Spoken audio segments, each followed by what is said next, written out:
기도하겠습니다. 사랑의 하나님 아버지, 참으로 감사합니다.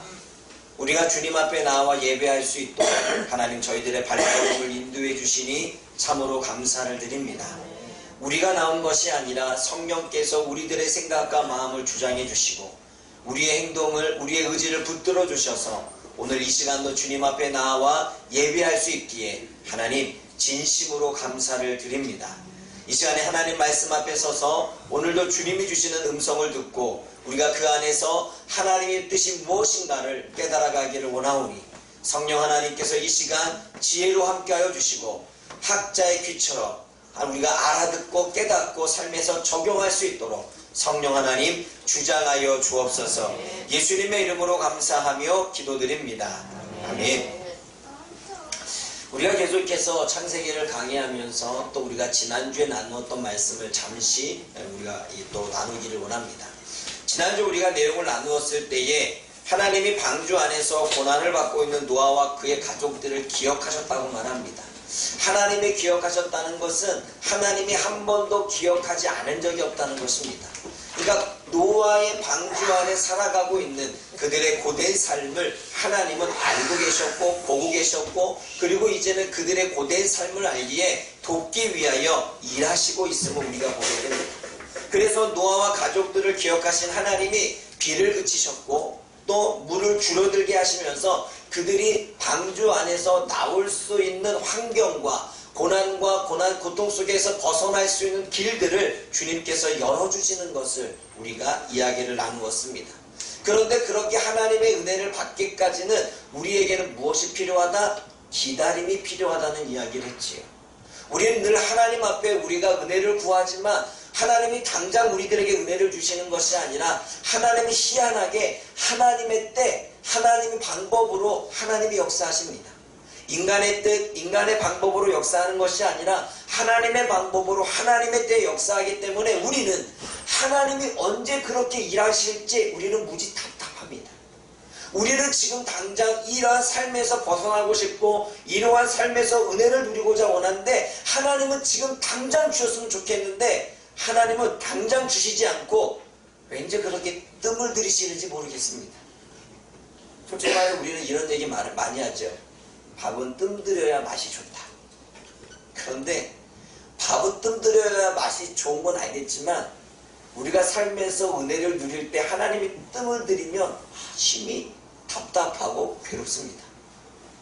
이걸 하나님 말씀에 적용하면 안 돼요. 뜸을 들이는 것이 참 맛있다 이렇게 하면 정말 우리가 뜸들여 봤더니 기다려 봤더니 얼마나 힘든지.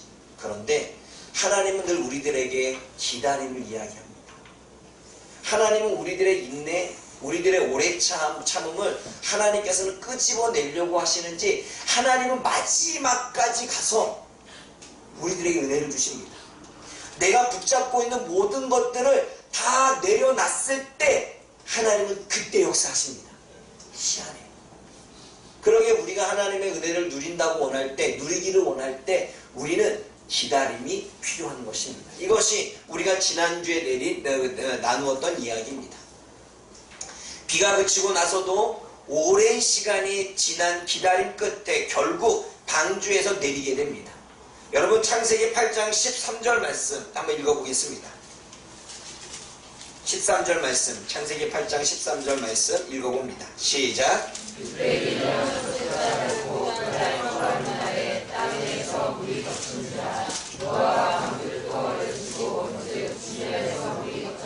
(601년 1월 1일에) 땅에서 물이 거치게 됩니다. 그리고 601년 2월 27일 14절 말씀 읽어봅니다. 시작. 2월 27일에 물이 말랐다고 말합니다.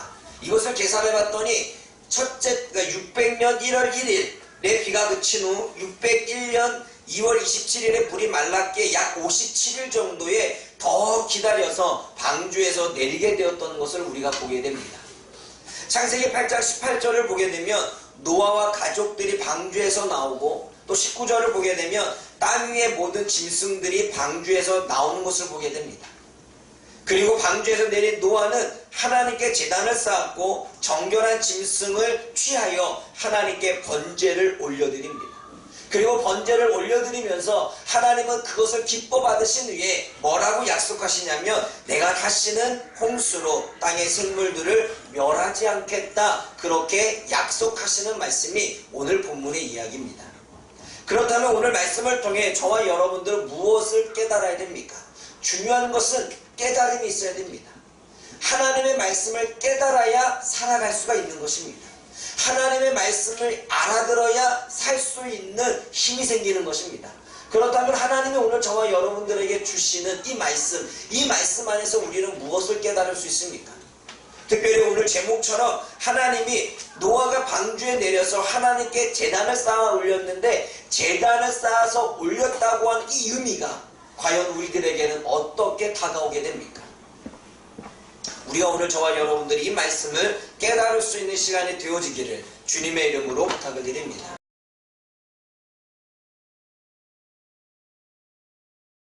첫 번째는 방주에서 나온 노아와 가족들, 짐승들의 모습을 우리가 한번 살펴보기를 원합니다. 여러분 18절, 19절 말씀을 다시 한번 크게 읽어보겠습니다. 말씀 하나하나를 생각하며 8장 18절에서 19절 읽어보겠습니다. 시작.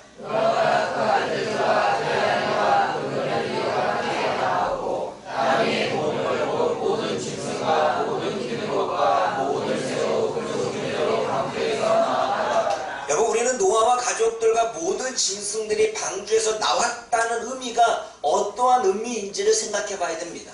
지난주에 설교를 생각해 본다면 노아의 방주에서 노아의 가족들과 그리고 짐승들이 나왔다. 이 이야기는 노아와 그의 가족들이 방주 안에서 삶이 그리 순탄하지 않았음을 우리는 생각해 봐야 됩니다. 비록 홍수의 심판에서 구원을 받았습니다. 구원을 받아서 방주 안에서 살아갈 수 있는 은혜를 얻었습니다. 홍수에서 죽임을 당하지 않고 방주에서 살아갈 수 있는 구원의 은혜를 받았습니다. 그런데 구원의 은혜는 잠시뿐이었습니다. 노아 방주 안에 살아가는 현실의 삶 가운데 고통스러웠고 답답했습니다. 창문이 가려져 있고 그리고 나갈 수도 없고 방주 안에서 얼마나 더 있어야 되는지, 구원을 받은 것은 그 은혜는 감사한데 현실 안에 방주 안에서의 삶 때문에, 그 냄새나는 삶 때문에, 어디 많이 움직일 수 없는 그 삶 때문에 괴로웠고 힘들었고 너무나도 답답했습니다. 매일 똑같은 삶 때문에 지치고 소망을 잃어버렸습니다. 그러기에 노아와 가족들이 방주 안에서 나와서 땅을 밟을 수 있다는 것은 또 다른 은혜입니다. 여러분, 방주에서 나왔다는 것은 그들의 현실의 삶, 현실에 부딪히고 있는 문제, 현실에 부딪히고 있는 그 괴로움, 현실에서 느끼고 있는 그 답답함, 그 지치고 힘든 삶에서 벗어난 것을 의미하는 것입니다. 단지 방주에서 나온 게 아니라 방주 안에서의 현실의 삶에서 벗어날 수 있는 은혜를 받은 것입니다. 이것이 방주에서 나온 의미입니다. 그래서일까요? 본문에서 나왔다라고 하는 이 단어는 나왔다라는 의미를 가지고 있습니다. 근데 여러분, 히브리어 동사에는 여러 가지 의미가 있습니다. 칼형이 있고 히필형이 있고 호필형이 있습니다. 여러 가지, 네 가지의 히브리어 단어의 의미가 있는데 그것으로 수동태를 의미하고 능동태를 의미합니다. 칼형은 능동태를 말합니다. 내가 나왔다는 것입니다. 그런데 히필형은 수동태입니다. 누가 나를 인도해 냈다는 것입니다. 같은 단어를 쓰이지만 동사 형태가 어떠하냐에 따라서 의미가 약간씩 달라지게 됩니다. 오늘 본문의 말씀에는 수동태, 칼형으로 되어 있습니다. 방주 안에서 노아와 그의 가족들이 나왔다는 것입니다. 그런데 같은 단어가 이스라엘 백성들이 출애굽할 때에 히필형, 이끌어내다, 인도하다로 쓰여집니다.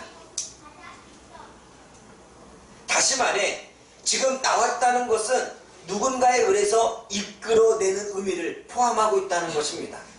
하나님이 애굽에서 고통받고 있는 이스라엘 백성들을 출애굽시킬 때 이스라엘 백성들 인도해냈다라고 하는 단어가 오늘 이 본문의 단어입니다. 그리고 이스라엘 백성들이 바벨론에서 포로로 잡혀있을 때 그들이 포로로 잡혀있는 그곳에서 자유를 얻어 고향으로 예루살렘으로 돌아왔을 때 회복하다, 본래 이전의 상태로 돌아가다, 자유케 되어지다 라고 하는 단어도 이 단어입니다.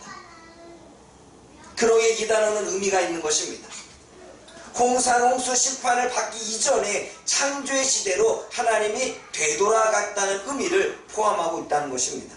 사랑하는 여러분, 우리가 이 세상에서 구원을 받아 구원의 방주에 타고 인생을 살아갑니다. 그러나 구원을 받았지만 방주 안에서의 현실의 삶은 우리의 생각과 같이 복된 삶은 아닙니다. 구원을 받았으면 은혜를 받고 구원을 받았으면 복된 삶을 살아야 되는데, 구원을 받았지만 심판 속에서 죄 가운데에서 죽음 가운데에서 구원을 받았지만 현실의 삶은 우리들에게는 너무나도 고통스럽고 괴롭고 힘들고 지치고 소망이 없을 수 있습니다. 그런데 그러한 삶을 보고 계시는 하나님은 너무나도 우리의 상태를 잘 알고 계십니다. 그래서 현실의 괴로움과 고통에서 벗어날 수 있도록 도와주시려고 하십니다.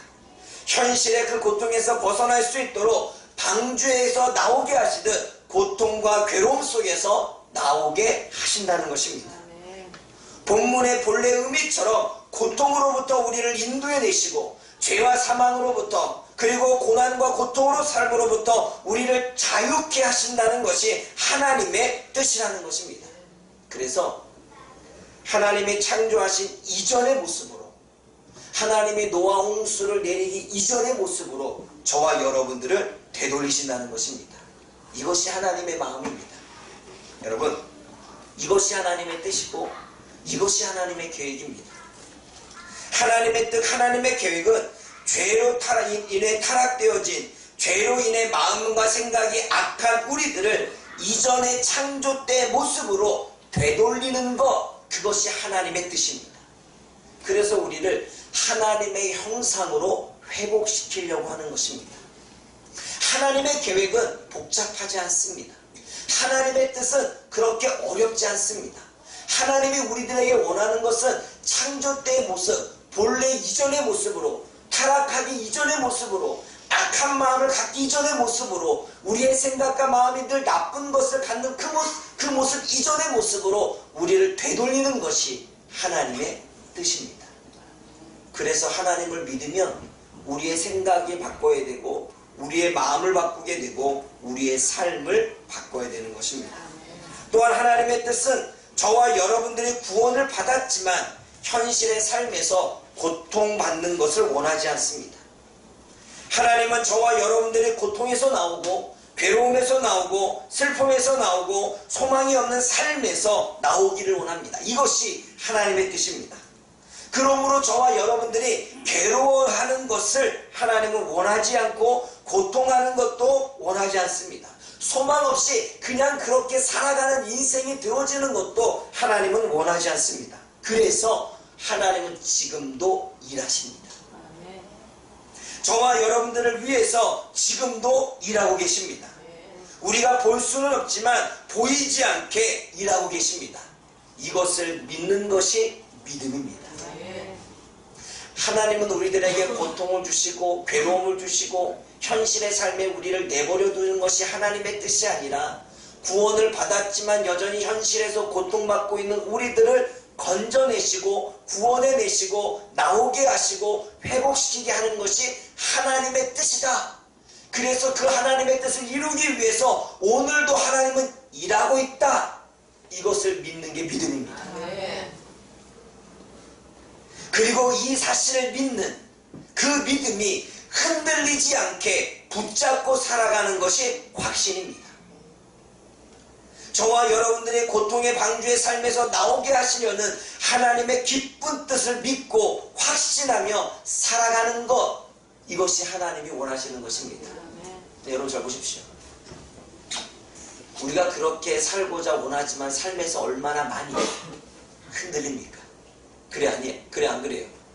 하나님을 믿는 믿음도 흔들리고 지금도 우리의 고통과 괴로움에서 하나님이 벗어나게 하려고 일하신다라고 하는 그 일하심도 보이지 않기에, 눈으로 잡히지 않기에 우리는 늘 우리들 마음속에 흔들립니다. 정말 일하시고 계신 건가? 하나님이 정말 나와 함께 하시는 건가? 하나님이 지금 나의 고통, 나의 괴로움을 보고는 계시는 건가? 우리는 늘 흔들립니다.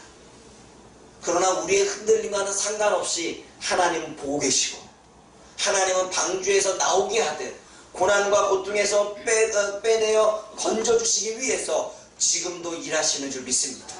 이것을 믿고 이것을 흔들리지 않도록 붙잡는 것, 그것이 확신입니다. 그래서 사도 바울은 말합니다. 너희가 배웠느냐? 그리고 그것을 믿었느냐? 그것을 배우고 확신하는 일에 그렇게 다짐하며 살아가라고 이야기를 하는 것입니다. 사랑하는 여러분, 믿고 확신할 수 있기를 주님의 이름으로 부탁드립니다.